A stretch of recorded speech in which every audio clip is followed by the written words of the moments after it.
You know, today's video wasn't even going to be a VTuber video, but I felt that this was the perfect opportunity to display one of the most pathetic VTuber simps I've ever seen. This motherfucker left multiple comments across a few of my videos with the most shallow counter arguments I've ever heard, but that's not what really made him stand out. Rather, it's his fixation on my latest video. I'll show you what I mean. Now, you can see here that he left his initial comment on my video, and, you know, that's not really the issue. Comment whatever you want. I remove comment restrictions for that exact purpose. Now, what this guy does is he periodically returns to my video to reply to comments which either show support or agree with what I said in the video. My screenshot here shows Zach left a comment 2 hours ago, and this fucker comes around and responds less than an hour afterwards. And it's not him returning to reply to his own comment because he already did that 8 hours prior. I've got multiple screenshots of this, by the way. He's going out of his way to find my video and responding to people who simply agree with my points. Are you expecting these VTubers to give you a hug for your efforts? Because that shit's never happening, you fucking loser. But here, I'll give you a crowd boo for your pathetic efforts.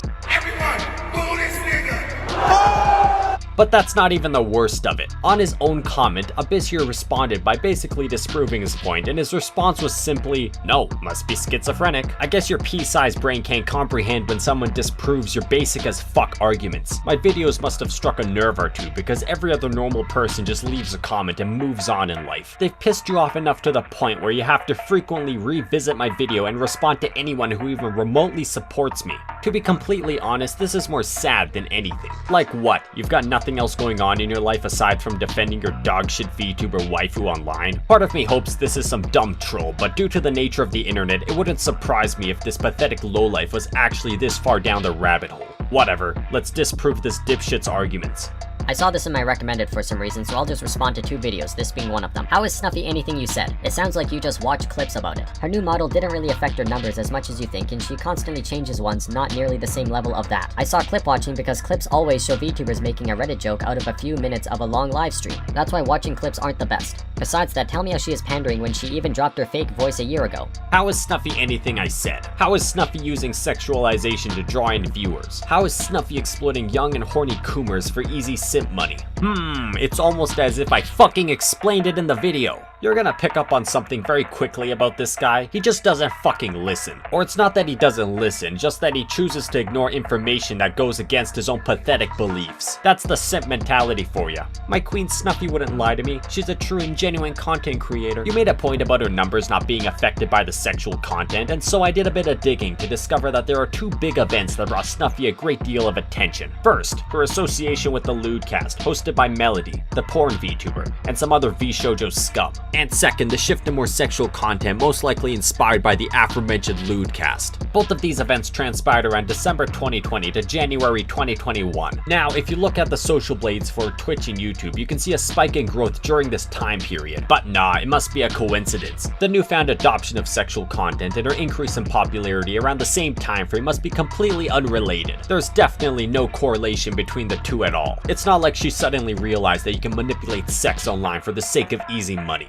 I must be getting some deja vu because it's almost as if I fucking explained this in the video. Your next point was about humor. You say that only the Reddit humor is clipped and that I have to watch the rest of the stream to get a better experience. But the problem with that is, unlike you, everyone else has jobs, school, a social life, or literally anything else to keep them preoccupied during that time. The point of the clips is that they're supposed to give highlights for the content. You know, a representation for what to expect from the creators. Like, I'm gonna be honest with you, even if I loved VTubers, I wouldn't have the time to sit there and watch a fucking 5-hour stream. But the other big issue is, if you're wasting so much of your time watching these long-ass streams, how have you not picked up on their facade? How has this thought not crossed your mind yet? Or any other simp's mind for that matter? Like, are you that desperate for attention that you'd throw away any hint of a red flag? But no, I must be at fault here. I'm sorry I can sniff out her very obvious deception and can't enjoy her dogshit content. As for your last point about her voice, I'll get to that in a little bit because you bring it up again in another comment. Most of these aren't really good response, but I will talk about Callie one. What facade and manipulation is she putting on when she uses fan art made for her? When has she ever doing anything remotely to act like she is begging money? You can say, but the model? Alright, sure, the model is weird, but that doesn't mean she is actually like that. It has been revealed they don't get to really choose what their model is. Another thing, and you definitely don't know this, she has existed on the internet since 2017 and has gotten good success before becoming a VTuber. I think recently she performed in From How a few thousand people in Hawaii. TLDR, you saying she is putting on a facade and manipulative isn't backed backed up by anything substantial beside thumbnails and models. It's very disappointing because the other side of the internet use videos like these to fuel their delusions about her. I like this. Your points suck, therefore I'm not gonna talk about them. Good argument, bro. Can't wait to see your response on this video. Your first point was about how Callie doesn't use fan service and simply takes fan art made for her. The first part is actually true. She does take fan art by using a certain hashtag on Twitter, but this begs the question, why are there so many lewd drawings of her in the first place? Furthermore, why use the sexualized art in her thumbnails if it wasn't her objective to draw on horny losers? It's kind of a crazy idea, but it's almost as if that's her fucking target audience. And the craziest part is, I swear I said this exact fucking thing in my original video. Now, about her model. You're right, she doesn't get to pick her own model. Did you also know that she's playing a character Hololive set up for her? It's almost as if Hololive built her online persona for the sake of luring in coomers. Now where have I heard that before? Oh yeah, in my previous video, if you were fucking paying attention. You also have a point about how she was successful prior to Calliope's inception. Now, I'll talk about most of this later on, but you are correct about her performing on KawaiiCon 2022. I didn't even know what the fuck that was until I looked it up, but like I said in a past video, her mediocre rapping skills are passed off due to the fact that she kickstarted a large portion of her Demon Dice career using her VTubing, and I'll go more in depth in a little bit. Your next point was that they don't beg for money, and that my claims are backed up by nothing but her thumbnails and model. First off, yeah, they don't explicitly beg for money, and neither does literally every other corporation on the planet. It's the same with VTubers. No shit, they're not gonna tell you to donate like some cam whore because they already know lonely dipshits will do that for them. It's a little bit of a hidden agenda you definitely didn't pick up on. All this point tells me is that you don't understand the VTuber industry nor the simp market. This is simply a game they're playing and you're nothing but an easy source of income. There's a reason why I repeat phrases like facade and manipulation over and over and over again. It's because there's dense motherfuckers like you who can't comprehend the concept of someone taking advantage of your loneliness. I hope that's more than the thumbnail and model argument you were so assertive of. Thank God you made another video because the arguments are still very much ass. I already debunked 2 of your videos of what you talked about because you just watch clips and that's it, but fine, we can continue the owning. Yes, it is true some VTubers fake their voices like Snuffy and such, but most of them aren't, and it was quite funny because that video you showed of a voice reel is just her doing a Kermit the Frog impression, very real. Just like the Lily Pichu voice reveal. If you wanted to actual do something, find a non-joking clip. Demon Dice existed since 2017, Mori Calliope existed since 2020. If you ever checked the channel beforehand, it was already at a decent size before she became a VTuber at around 40k, but even without it, she had collabed with other popular Japanese artists. What fan service are you trying to keep saying she is doing for her fans? Because it's just a disingenuous argument because she got boobies. Honestly, this was never backed up in the first video and continued to not be supported now. This is just a general thing, but most of your arguments aren't really specific to VTubers. The dick eating is crazy here.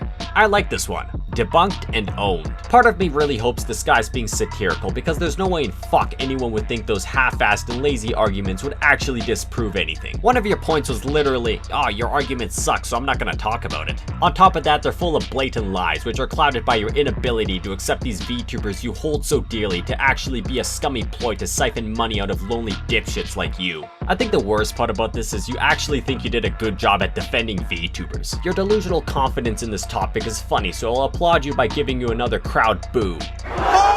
Okay, so on to your first point about Snuffy. You actually contradict yourself from an earlier point. You claim Snuffy uses a fake voice, but you stated earlier that she dropped her fake voice a year ago. So I'm assuming it's safe to say you don't actually know what the fuck you're talking about. Now, about the voices. I admit I picked a shitty video for my example, and that's on me. But rather than restating all my points, I took your advice and picked out a few VTuber clips to illustrate the difference between the real and fake voices. Hiya, Watson! Just, doing my task. I think I need to go. I don't know. I have to go. I have to leave. Sorry. さんたちのことちょっと覚えてきちゃった。もう遅いよ。今日は何も聞かなかったことにしておきます。笑顔が怖いのよ、ふーたんの。なんかね、なんだろうな。About your point on Demon Dice's success. Calliope debuted in September 2020. Demon Dice did have a small following prior to this, but you can see here on the graphs that a big part of her growth was piggybacked by her success as Calliope. You also have another argument about her fan service, which I've already explained twice now at this point actually, so I'm not gonna do it again because this video is too long as it is. To end this video, don't be a simp like this guy. Go outside. Maybe you'll realize how pathetic you're actually being if you look at the world outside of this shitty bubble of virtual women. But with that aside, if you enjoyed, subscribing would be greatly appreciated.